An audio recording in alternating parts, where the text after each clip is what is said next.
반갑습니다. 6월 4일 목요일입니다. 오늘 저에게 주신 하나님 말씀은 신약성경 고린도전서 12장 1절에서 11절까지 말씀입니다. 고린도전서 12장 1절에서 11절 말씀을 읽어드리겠습니다. 형제들아, 신령한 것에 대하여 나는 너희가 알지 못하기를 원하지 아니하노니 너희도 알거니와 너희가 이방인으로 있을 때에 말 못하는 우상에게로 끄는 그대로 끌려갔느니라. 그러므로 내가 너희에게 알리노니 하나님의 영으로 말하는 자는 누구든지 예수를 저주할 자라 하지 아니하고 또 성령으로 아니하고는 누구든지 예수를 주시라 할 수 없느니라.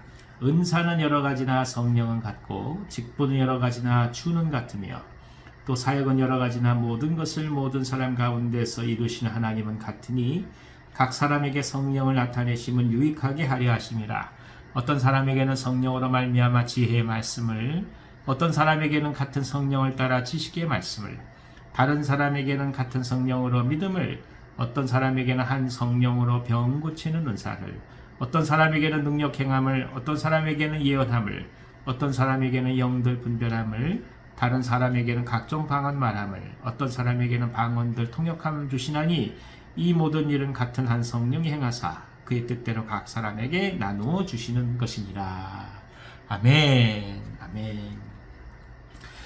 이 고린도 교회는 성령의 은사가 가득한 교회였죠. 그만큼 은혜가 풍성한 교회였는데 반면 그랬기 때문에 서로에게 또 마음이 다칠 수 있는 어려운 점들도 많았다는 것을 오늘 성경은 얘기합니다. 그래서 특별히 이 성령의 은혜로서 주어지는 은사에 대해서 오늘 사도 바울은 깊이 권면을 해주고 있습니다. 가장 중요한 성령의 오심, 성령께서 역사하신다는 증거는 뭐냐면 성령님이 오시지 않으시면 예수님을 구주로 시인할 수 없다라는 말씀입니다. 그러니까 성령이 우리에게 거하셔야만 모름지기 죄인인 인간은 그 입술로 우리 예수님께서 우리의 구주가 되신다고 고백할 수 있다는 것이죠. 우리가 이걸 가리켜서 성령의 내주하심이라고 얘기합니다. 성령이 함께 하심으로 주님을 구주로 고백하게 한다. 그 이후에는 성령 충만의 역사가 필요한 것이죠.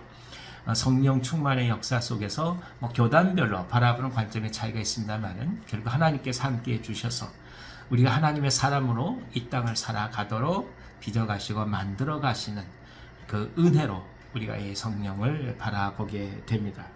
자, 그런데 먼저 우리가 하나 생각할 것이 뭐냐 하면 이 성령께서 오셔서 은사를 주셨을 때 이것이 우리의 능력과 힘으로 또 우리의 이성으로 쟁취할 수 있는 것이 아니라 전적으로 하나님의 은혜로부터 출발한다라는 것을 이해하라는 것이죠.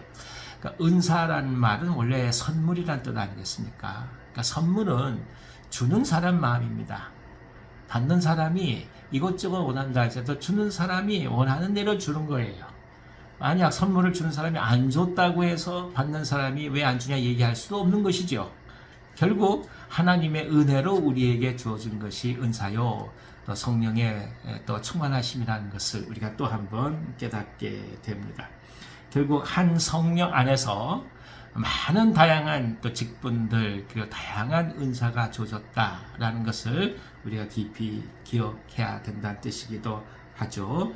그러니까 은사를 통해서 성령이 우리 가운데 말할 수 없이 은혜를 주시고 그리고 또 그 은사를 활용하게 함으로써 하나님의 나라를 풍성하게 해간 것입니다. 오늘 말씀 그것을 한 단어 얘기하죠. 이렇게 성령께서 오셔서 많은 은사를 주신 것은 바로 유익하게 하기 위함이다. 지금 NIV 성경에서는 common good, 그러니까 공동선이라고 표현하고 있죠. 그러니까 쉽게 말하면 모두를 세워가는 것입니다. 사람들을 세워가는 것이고 사람들을 구원에 이르게 하는 것이고 사람들에게 하나님의 은혜가 무엇인지 깨닫게 하는 것이고 그 사람들로 하여금 사람답게 살 수 있도록 격려하고 회복시켜가는 일련의 모든 하나님께서 주시는 활동들을 다 포함하는 것이기도 합니다.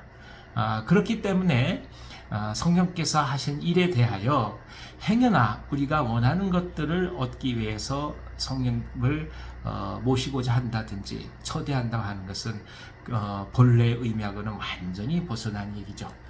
쉽게 말해서 하나님의 뜻이 있어서 그 뜻대로 우리를 사용해 가는 것이 성령의 은사지, 사람이 어떤 것을 원해서 그 은사를 달라고 해서 자신이 필요한 것들을 얻어내는 것이 은사가 아니라는 것을 오늘 성경은 저희에게 분명히 말씀해 주고 있습니다. 그래서 결국 무엇이겠습니까?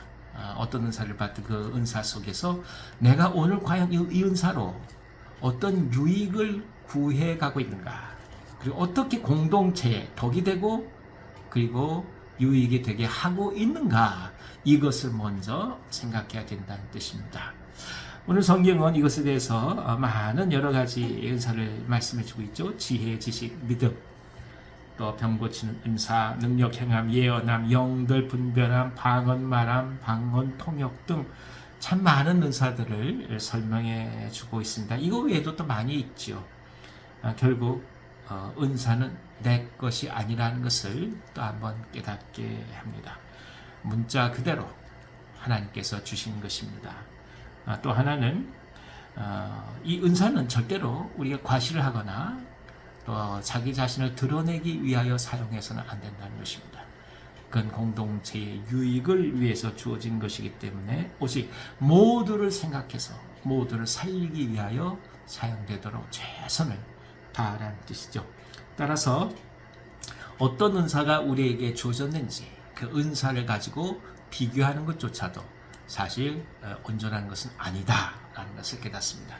하나님께서 계획이 있으셔서 각자에 맞는 은사를 주신 것이고 그 은사들이 어울려져서 하나님의 공동체를 이뤄가도록 하나님께서 디자인, 설계를 하신 거 아니겠습니까? 그러니까 그것에 대해서 왈가불가한다는 것은 어리석은 일이죠. 그건 하나님의 주권을 우리가 이해하지 못했다는 뜻이죠. 어떤 은사든 내가 원든 원치 않든 그 모든 은사가 다가왔을 때 기쁨으로 그것을 감사해가며 공동체의 유익을 세워갈 수 있는 헌신과 고백이 우리에게 있기를 기원합니다. 그리고 결국에 이 은사를 통해서 그리스도의 사랑이 드러나도록 우리가 기도할 필요가 있습니다. 다른 것이 아닙니다. 하나님이 얼마나 미쁘신 분이신지, 얼마나 아름다운 분이신지, 우리 주님 안에서 얼마나 큰 사랑이 있고 얼마나 많은 사람들이 모두가 구원을 받을 수 있는 것인지, 그것이 계속해서 우리 은사를 통해서 증거가 될 수 있도록 그렇게 기도해가며 하나님의 은혜를 구합니다. 사랑하는 여러분, 오늘 당신의 은사가 많은 사람을 살리길 기도합니다. 오늘 당신의 은사가 공동체 덕을 세우길 기도합니다. 그리고 오늘 당신의 은사가 모든 사람들에게 유익을 주기를 기도합니다. 매 순간 세상을 살리는 사람, 사람을 살리는 사람, 그리고 세상에 희망을 주는 하나님의 사람들로 오늘을 살아가기를 기원합니다. 기도하겠습니다. 하나님 아버지, 또 한번 은사에 대해서 알게 하시니 감사합니다. 기쁨으로 받게 하시고 감사하게 하시고 공동체 덕을 위하여 마음껏 주께서 원하신 대로 사용하도록 역사하여 주시옵소서. 매 순간마다 주님의 은혜를 구하고 결국 주님의 사랑이 증거되게 하옵소서. 병상의 종들 지켜주시고 안수하여 주셔서 나음과 회복을 허락해 주옵소서. 하루를 맡기오니 주님 역사해 주시옵소서. 예수님의 이름으로 감사하며 축복하고 기도하옵나이다. 아멘. 아멘. 오늘 하루도 기쁨으로 승리하시기 바랍니다.